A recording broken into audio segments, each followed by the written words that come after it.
Hello, everyone, and welcome to Conversations in Horror, the podcast. I am your host, Kevin L. Powers. I'm also the owner operator of Something Wicked Entertainment and Events, and welcome to our podcast show today. Now, if you've been with us over the last couple of years, you'll realize that what we do is we kind of take an individual horror film and we kind of take it apart. We critique, analyze, and we have a general conversation about the film. Now, that being said, I normally bring on a guest judge to actually assist with that, and my guest judge is different every episode. I'm the only consistency, which allows you to get a different perspective of these movies every episode, which is why we hope that you've been listening to a whole bunch of the episodes that have come before now. Now, that being said, the episode we're going to be, or the movie we're going to be discussing today is, well, actually, I think it's a well-known movie and it's a well-liked movie, and that movie is 30 Days of Night, based on the graphic novel comic book series. And to discuss the movie with me is Sarah Panazzo. We want to thank Sarah for coming back to the show. Hi, Kevin. All right, excellent. So, as you have, if you've been following our show, you know that we've done a lot of vampire films, but this is a different type of vampire, which is why we're going to have a really fun discussion about this today. I'm hoping that Panazzo likes the movie as much as I do, but we'll see because we both read the graphic novel upon which the film is based on. So, Panazzo, what are some of your thoughts and your ideals behind the film 30 Days Night? So, this is probably one of my favorite vampire films. Maybe not adaptations, super true to the original source material, but if you are looking for a not Twilight vampire movie, because we had a long time where all we got were like vampire romances. And this was a big one where it is just Visceral. straight, and all of the rules of vampires go straight out the window. Uh-huh. I will agree with that. I think that's why the original comic book was so popular, is because it was a very visceral experience.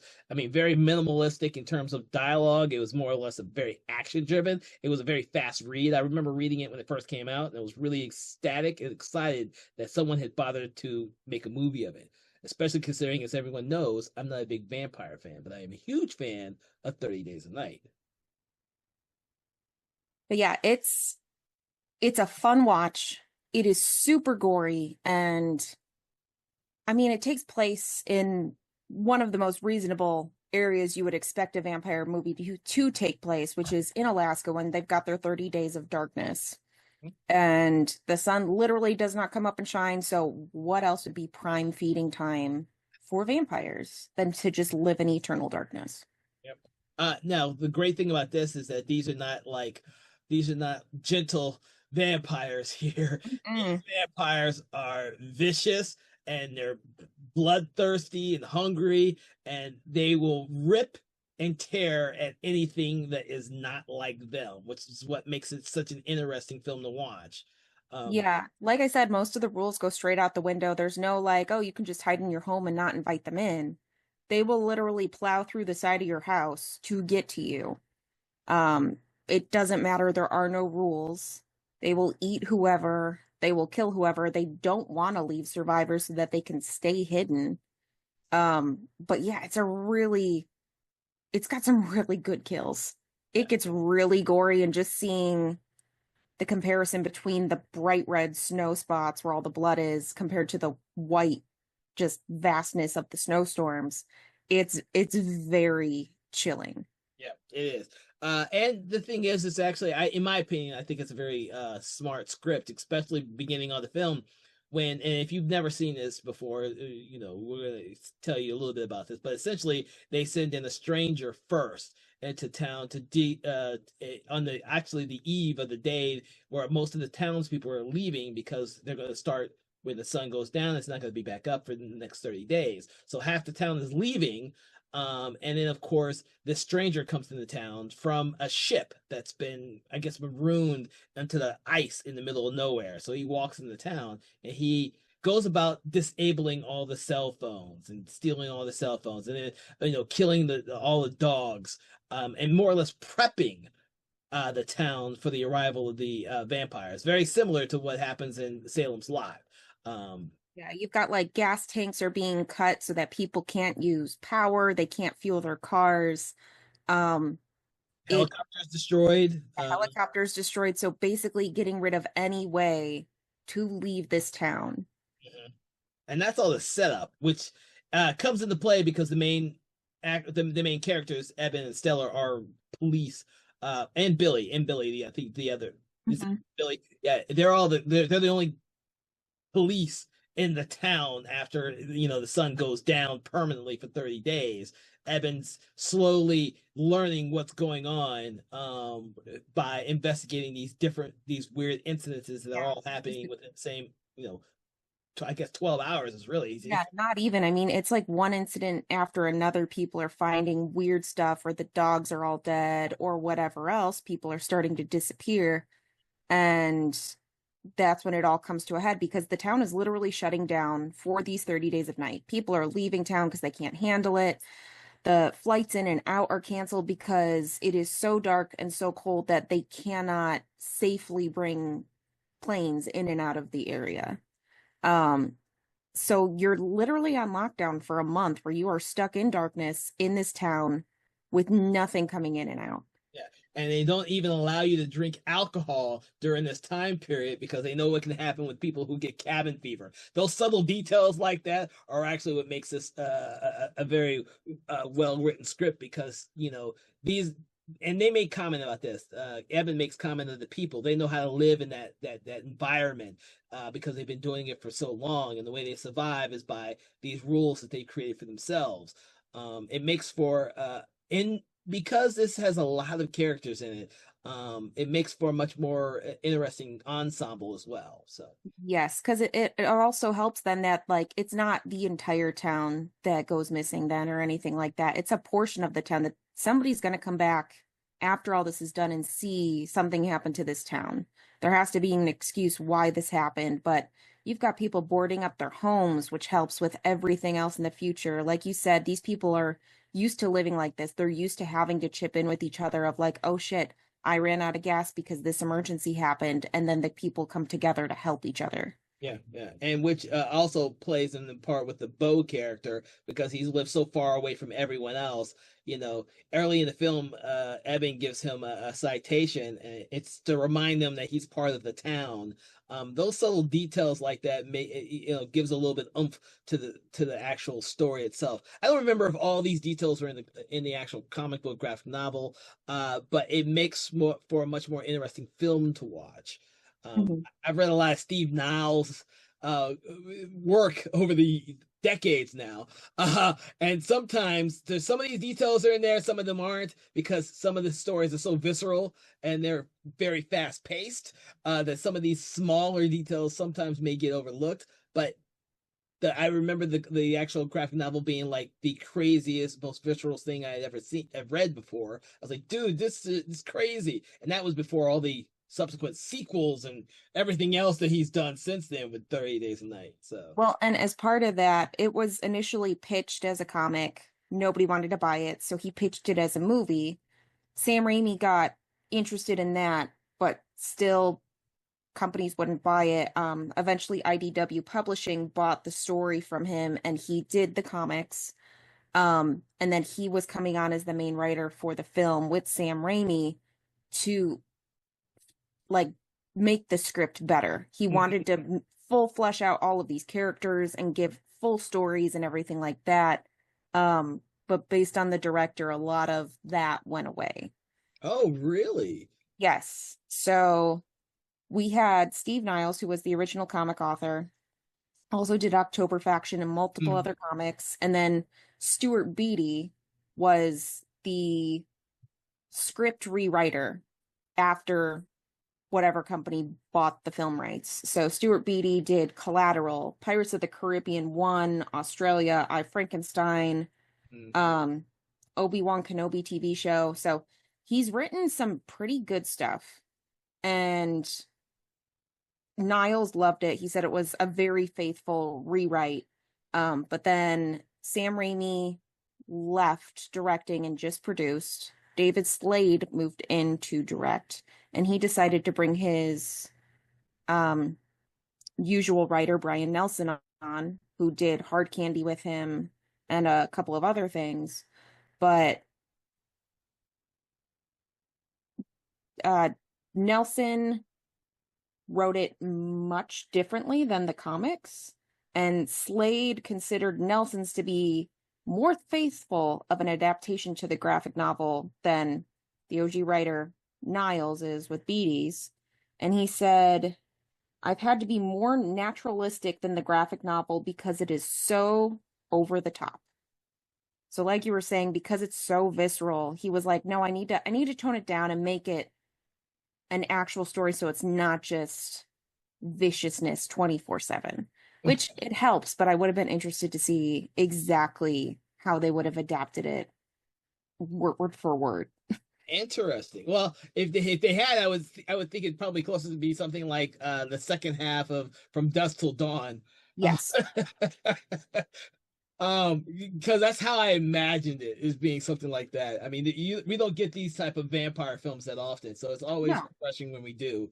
And this one had, like From Dusk Till Dawn, has such a unique premise that you can't help but enjoy it. But for From Dusk Till Dawn fans, that's more of a, damn, this is just an entertainingly good fucking film. And for me, 30 Days a Night, the movie, actually works really well as both a written film and a vampire film and everything else. I'm glad that it's a very visceral film, because I would have really missed that from the comic book. But I think toning it down was probably a good idea. I would, like I said, David Slade had done Hard Candy, where there's almost no violence really in that movie. Yeah. I mean, it's funny because David Slade also did Twilight #3, so he really did both spectrums of the vampire genre. Yeah, I know. At the time when that one came out, that was the most violent one of those three movies. But this movie, it's fantastic. It's gory. It's vicious. The actors are just fantastic. I mean, Josh Hartnett in his prime. I'm glad he's made a comeback because he is fantastic. Danny Huston is the head vampire, is just amazing because he is such a good bad guy, and it really works in this movie. The way that they have created their vampires are very scary, with the shark eyes and the gnarly teeth, and it's more of a virus that can spread through scratching and such, because they even make comments to make sure you take the head off of anybody you kill so that they don't transform. Yeah, I know. I like that. No, I had forgotten that when I rewatched. I was like, oh yeah, shit. I forget how visceral this movie is. They gotta kill everyone because they might all come back and they have to deal with twice as many fucking vampires. Which, since we see several of the townspeople become vampires in this film, and some of them get some very, graphic demises. Yeah, I mean the self-sacrifice alone, knowing that it's like watching any zombie movie where you're going to transform. You are just waiting for it to happen and take me out while I am still knowing what is going on before I lose everything. No, that's a good point to make. I didn't think about that, but you're absolutely right. It is very much like if someone gets infected by a zombie and then you have to wait because they know it's coming. And that's a great example. You get the darkness of them having to kill the other people before they transform, but then you also get the humanness of it, like Billy's character, the other police officer who kills his wife and children in preparation because he hears what's happening, he sees what's happening, and he doesn't want it to happen to them. So you get this darkness of humanity that the vampires even talk about, where Beau's character decides he can't fight an unstoppable force, so he decides to do something else about it. And just the comments it has on humanity alone in this movie is very dark, but very realistic. Yeah, because you have a lot of people who actually sacrifice themselves for the betterment of the town. Beau being one of them.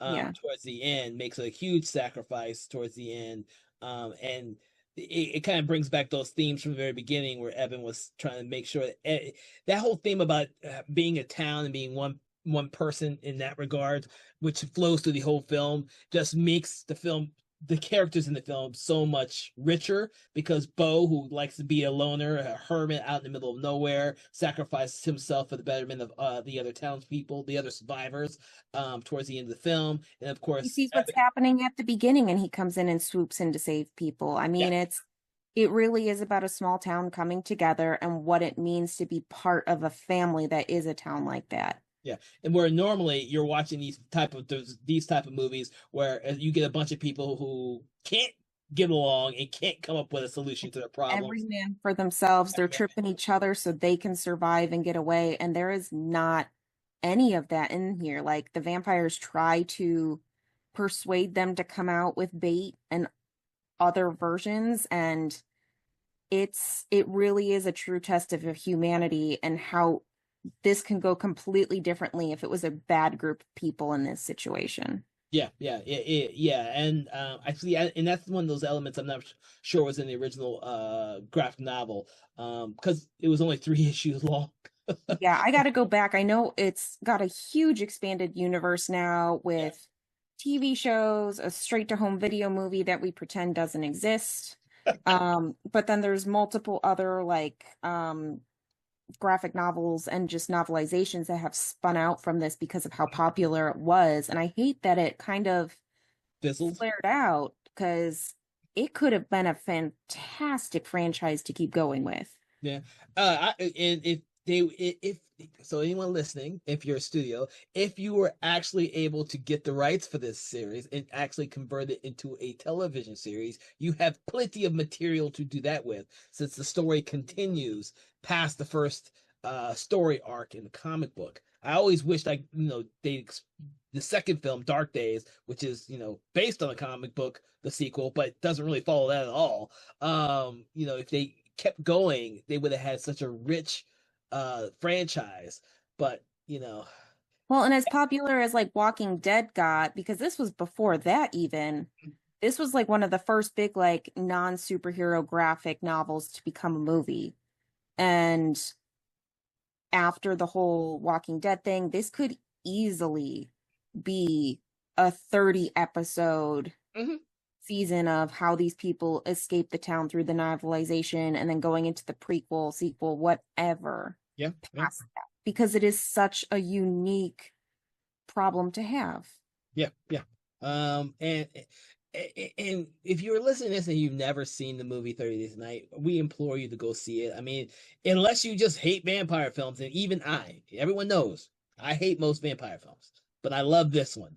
I think they did such a really good job with putting the whole film together. Like you said, I think Josh Hartnett is at the top of his game at this film, and he's given so much to work with in this film, even with his co-stars and the scenes with him and Danny Houston, where you're just seeing Danny Houston watch this guy who keeps surviving. He keeps surviving when everyone else he gets killed easily, but this police officer keeps He just surviving. fighting the entire movie. And I mean, the cast is great. It's a great, like, collaborative cast. Hmm. And I always put this, like, I have people ask me all the time, they're like, okay, well, I went and saw Nosferatu for Christmas this year. And it's like, yeah, that's a great, like, I don't want to say full-fledged romance, but the romanticized vampire. And people always ask, well, where are the vicious vampires? And it's right here. It is a simple movie, simple premise, and it is so well thought out, and it is so damn good. Yeah, It because was always at the top of my list of like, if you want real full-fledged vampires where you're getting graphic and gore, this is probably the number one I can think of besides Let Me In or Let the Right One In. Sorry. I would put either one of those. I like them both. The thing about this movie is that there's no, even though you may think that there is a lull in certain parts, there really isn't a lull for that long. It's like they have a moment to breathe. These survivors, who are the ones hiding out because they know the vampires are going to be there for the next 30 days, are hiding out. So there's a couple lull moments, but they're not really, because the vampires are like, fuck you, we need to set a trap so we can get these humans out of there. And so it's a very little bit of time before the vampires set up yet another trap to get them to reveal themselves. And that's the one thing that I forgot about rewatching this is how you do have those down parts. You would almost think that this entire movie takes place in one day, the way that it is shot, but they start putting in the like, okay, day 17, day 28, and it's like, oh yeah, I forgot that this is like an entire month of these people trying to deal with this and trying to hide, trying not to starve. And it is just intense. Yeah, it is. Because the first trap that they mentioned, the one young lady they try to get to yell out, and no one answers. Now our survivors that we follow in the movie are not the only ones, because we see some of the other ones later on. But there are other people too, but they're just as scared to come out and help this woman. And obviously she gets torn up to bits eventually. But Yeah, I mean, based on everything else, like you said, like you view it happen to one person, you know mhm. you're not going to be saved. I mean, they don't even save the stranger who comes in as a human entry to become one of them because he is not deemed worthy. Yeah. And we need to come back to Stranger because I love Ben Foster as his role. But I wanted to mention the other person because at the end of the movie they try to do the same trick again, but with a young girl. And at that point, they're using a child to get them to come out of hiding. And of course, Melissa George's character Stella, who is the husband of Eben, our main guy, actually does come out and try and save her, but then she gets trapped, and has to have someone save her from imminent doom or death, or however Yeah. you place it in this movie. Um, but in theory, these vampires are not dumb. They've used a grown-up woman first, and then they use a child. And like, they're learning that they just couldn't go into town and sniff out all the people and kill them all. And unlike some of the other film, they can smell blood, but I guess they can't smell blood unless it's running or some shit, because they don't find everybody just by going through the houses. Uh, Yeah. Yeah, because it's like it's also interesting seeing the difference in the early vampires of some of the townsfolk who have changed, where they're just hungry, they're just blind with hunger, and so like one gets trapped really easily and stupidly. But then you see the older vampires who are like, oh no, I know exactly how this is going to go. I know how to plan this. mhm. So it's very interesting to watch each of the different hunting techniques that they try and do throughout the entire film. Yeah, I should have looked up the characters' names for the one female and male vampire that are always next to Marlowe, which is played by Yeah. Annie Houston, but I can't remember their names to save my life. But there are two specific vampires who just steal like every scene they're in. They're completely bloodied up the entire time, the black eyes and everything, and they look like they're on the hunt. Um, they're all on the hunt, to be fair, but these Yeah, two but in like particular. the guy you're talking about, I kept thinking he was a wolf, and then I figured out no, he has the whole thing of a snake where he moves his entire head to Yes. smell the area, and it's really, really creepy. Um, and there's so much like subtext that like the little girl vampire they initially run into might have been um what's his name's Magnus, I think, or Marlowe, sorry. Marlo. Marlowe, the head vampire, and his wife or whatever, it may or may not have been their daughter. There's a whole family aspect of keeping their pack together Hmm. as well. So like all the vampires only have single names, which is also really interesting. Um, but yeah, it's the characteristics you get with each of these different vampires too are so different but so similar. And then they've got their whole secret clicking language that they Yes. actually created for the movie. So it's really it's different and it's a good different. Yeah, I love that aspect that they're speaking in their own little language that no one else understands. I thought that was really creative because essentially they're vampires, so they were originally human, but at some point they have this their own little language. Like the vampires is a species that has its own language that's developed between them that only they understand. I really like that concept. So if you want something different, this is definitely it. Now, the other thing I want to talk about is the stranger played by Ben Foster, who is the is it Stryker in is it the Stryker character in Uh, Salem Slot? The one who's the guardian for the vampire. I should know this. I just watched fucking the new Salem Slot the other week. But the stranger acts like that type of character. He's the protector. He's the one who goes out there and finds them food. He sets everything up for them only because he hopes to become one eventually. But he's not aware that that's not ever going to be the plan that they use him for. He is I don't want to say familiar because that's more with witches. What's the term that it's like the Renfield character. yeah, he's like I don't know, I can't remember what they call it. Yeah. He's like the Renfield character who really wants to be a vampire and will do anything that they tell him to do if he can become a vampire. And so even he's demented. Like he actually sounds like he's actually been starving to death the entire time too. We actually don't see him eat anything. He's not eating flies or any of that shit like Renfield probably would be doing.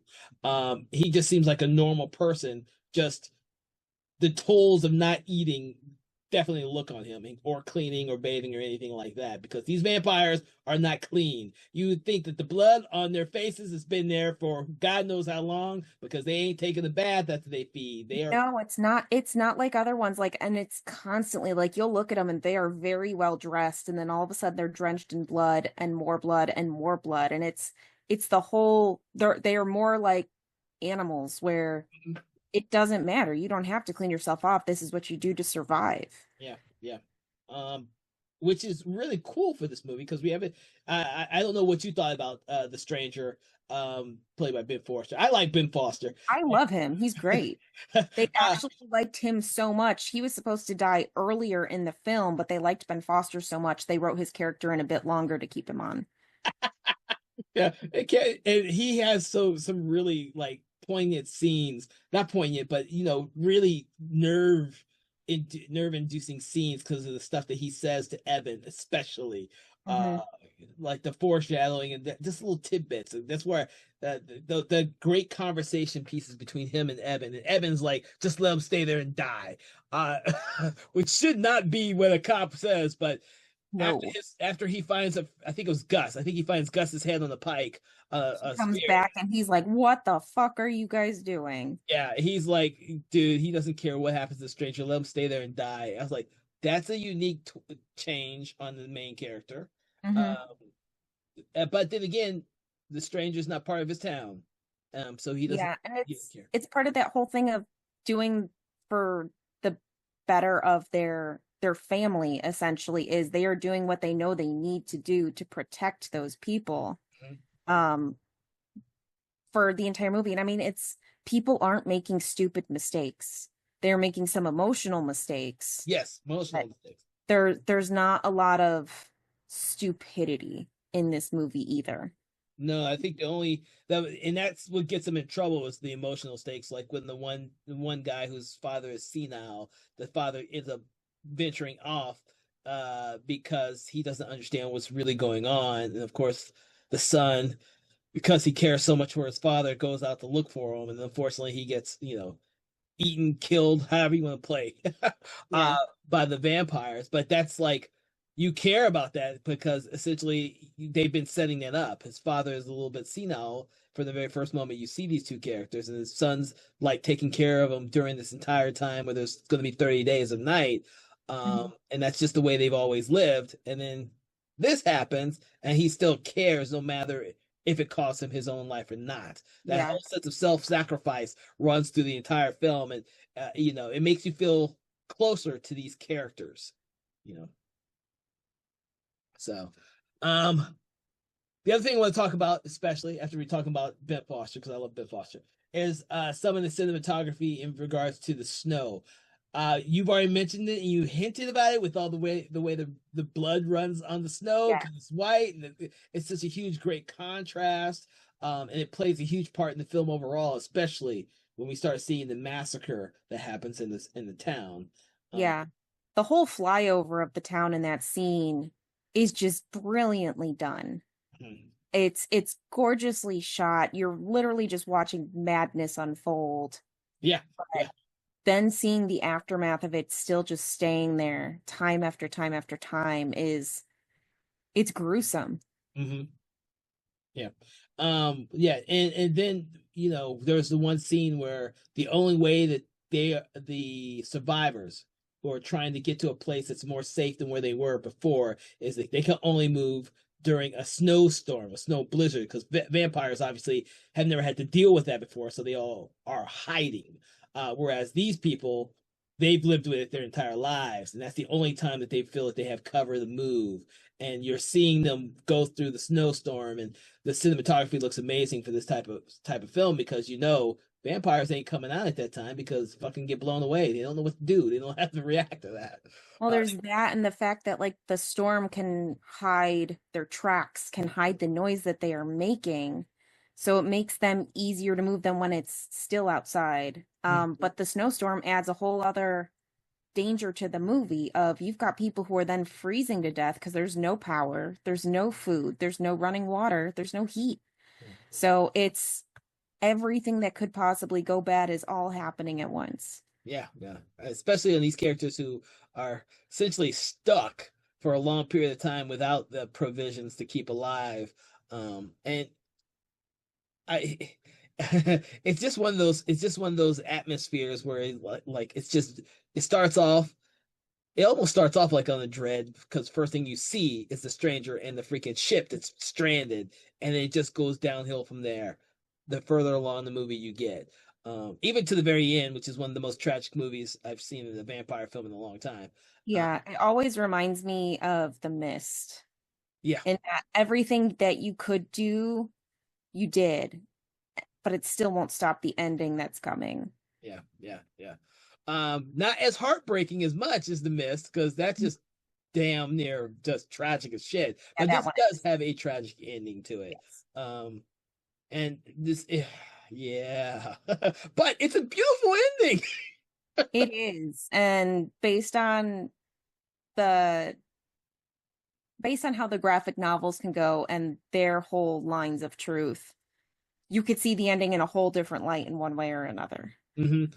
Which is really interesting and could be a future building part of a franchise for it if they wanted to go back into it. But overall, I mean, Josh Hartnett's performance in all of this is just fantastic. I know he did most of his own stunts for the film, but man, I was so glad when he came back for Penny Dreadfuls because Yeah, he is such a great actor to watch. he is an underrated actor. That's because I think early in his career he was trying to branch out to do all types of movies. Some of them successful, some of them not. But this one, in my opinion, was probably one of the highlights of his early career. And thankfully, he's been doing a lot of great stuff since then. Yes. So that's good. But mentioning that end sequence, I wanted to come back to the very first sequence, because in the very beginning of the film, towards the beginning, it's not the very, very beginning, you see Josh Hartnett's Eben with Billy as they're watching the sun go down for the last time for 30 days. And it's a very beautifully shot film sequence and everything. But as the audience member, you see all the impending doom that's coming, that you already know is coming when that sun goes down. That doom is also there again at the very end, although it's a little bit more beautifully realized, because Eben and Stella are watching the sun rise, but we know that now Eben's going to die. Um, and the thing that I thought was really, really good on David Slade's part when directing that is that we actually see all that pain in both Eben and Stella, because you can see Eben just crying out in pain, and then you see Stella who's holding on to him tight and refusing to let go. Like it almost feels like you're with a person who's slowly dying, an old person dying, and you're there for them when they're at their time of need. So it's one of those tragic yet beautiful endings to this film, because unlike the Mist doesn't have a beautiful ending. It just has a fucking tragic ending. Well, and then going off of that, Kevin, like I really appreciate that you've got these characters who had a relationship and they hint at what may or may not have happened, but they don't go full blown into the relationship. They know something is going wrong, they know what they need to do, and they can only hope for the best for each other, especially. And like we said, the emotional thinking is what gets them into more mishaps than not. But they don't spend the entire movie trying to explain this relationship. No. No, it's it is a background, but it's pertinent background to how these characters react.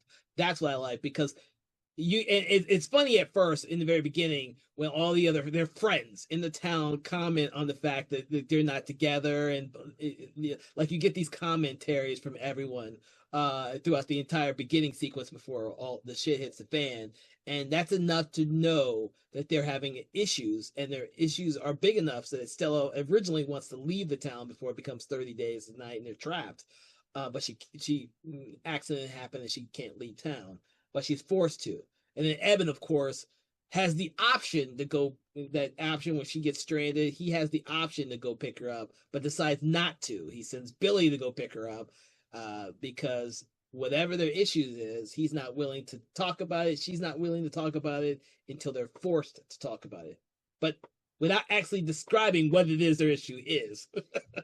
Yeah, I feel like there's hints of what may or may not have been the issue, especially when they have the kid appear at the end.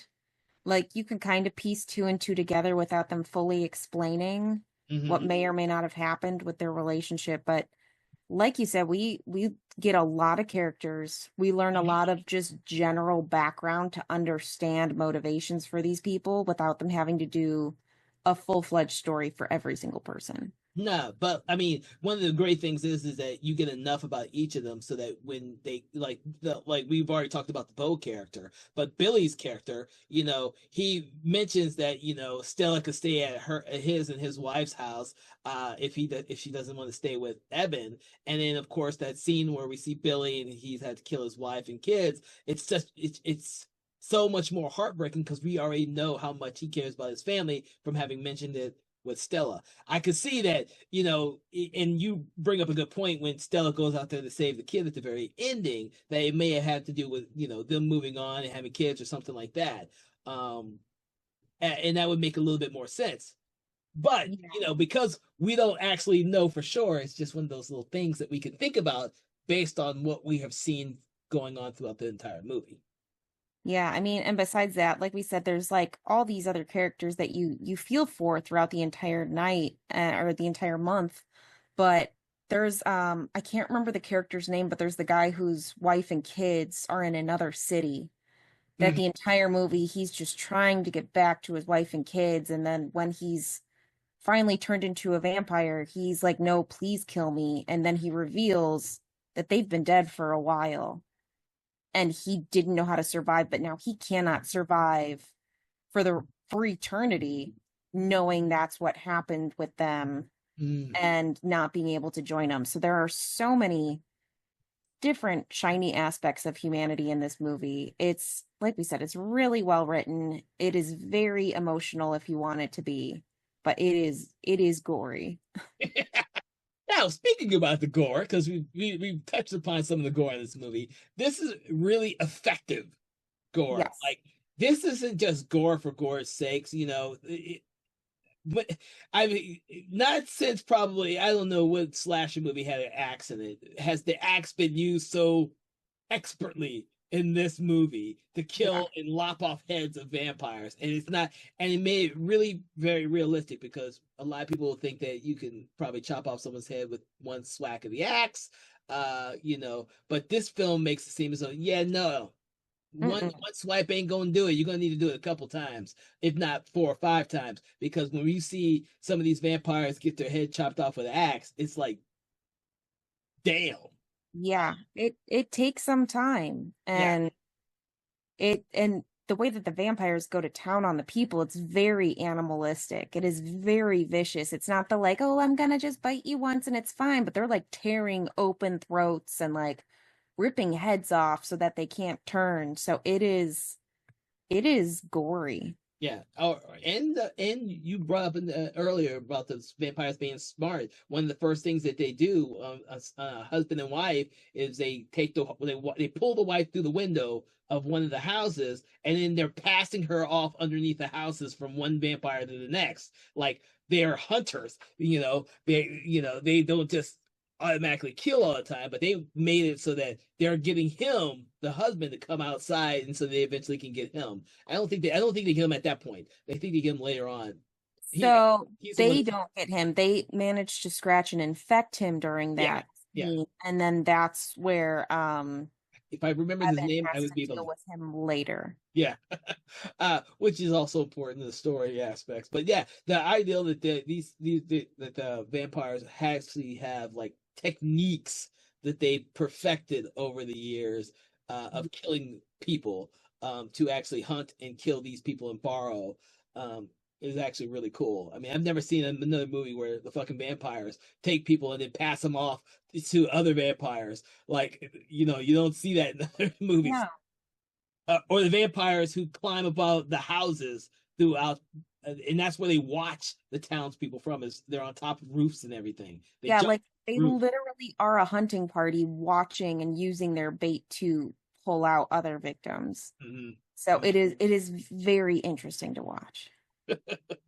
All right, so I'm trying to think of any other things that we have not discussed in this film, because I believe that a lot of people are probably thinking this is a great movie, and we probably should go see it now, which we hope you will go see it now. Uh, Yes. the sequels and spin-offs, and I think there's a short little web series like thing as well, if I remember correctly. There's a web series that they did in between the two movies to prep the advertised Dark Days.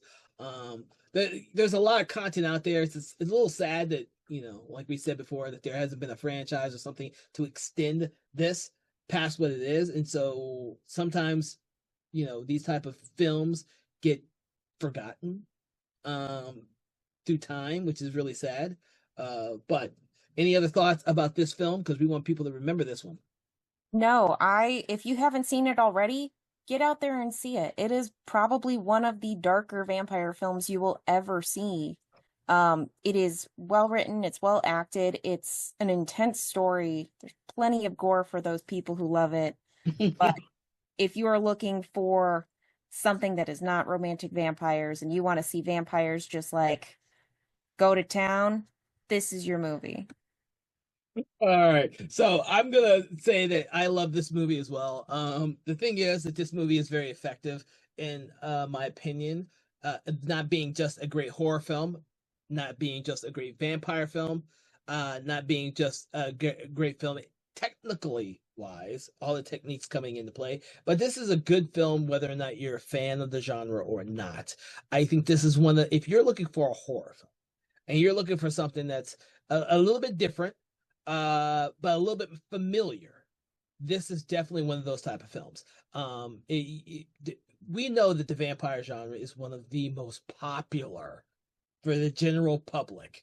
But this film itself is not one of the most popular ways of going to that type of story, which makes it really interesting for a general audience to watch it. Now, the first film was very successful, so a lot of people did go to the movie to see this different type of movie, probably because they've all seen Twilight and we're sick of that.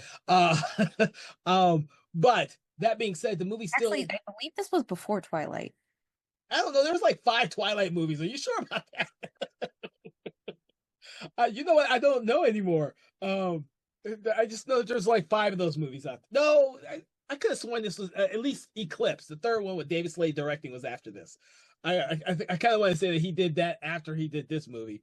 Um, 2008 was when the first Twilight movie came out, so a full year after.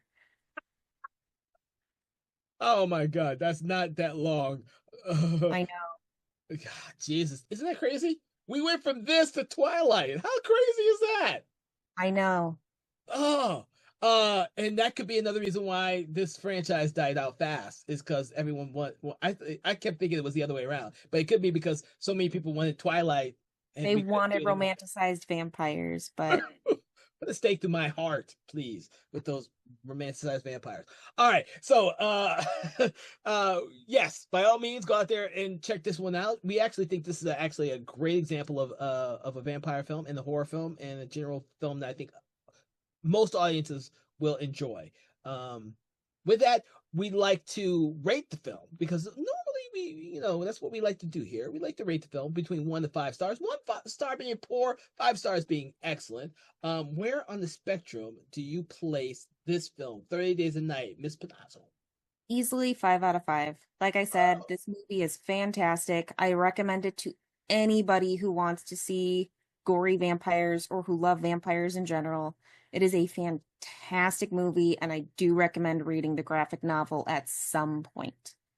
So you're funny because see, I thought I was gonna be the only one giving it a 5-star. You don't give to me movies a 5-star. I love vampires, and this is one of my favorites. See, because I don't like vampire stories, but this one is absolutely one of my favorites. There you go. Both ends of the spectrum. Love it or hate vampires, you need to watch this movie. Yes. So, you know what? I want to thank you, Pedazo, for joining me on this conversation in horror, which we discussed the 30 Days of Night. We'll have to eventually get around to the second one, just so that people know to avoid that one. Look at her. If you can see her, she's shaking her head no. So I have to get someone else to watch the second one. But for everyone out there listening, I hope you've enjoyed this episode. I hope you go back and check out some of the other episodes that we've done. We've done a lot of vampire movies in the past. So you'll have a great pickings for the different types of stuff that we've watched. Make sure to check out any of our general episodes, as we've tackled a lot of different horror films, whether they are comedy, visceral horror, gore, or what have you.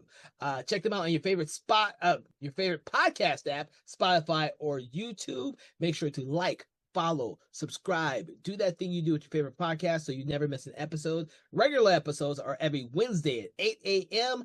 If we have a themed month, those specially themed episodes come out on Mondays at 8 a.m. Make sure to check out our sister podcast, Conversations in 4Color, which delves into comic books, manga, and graphic novels.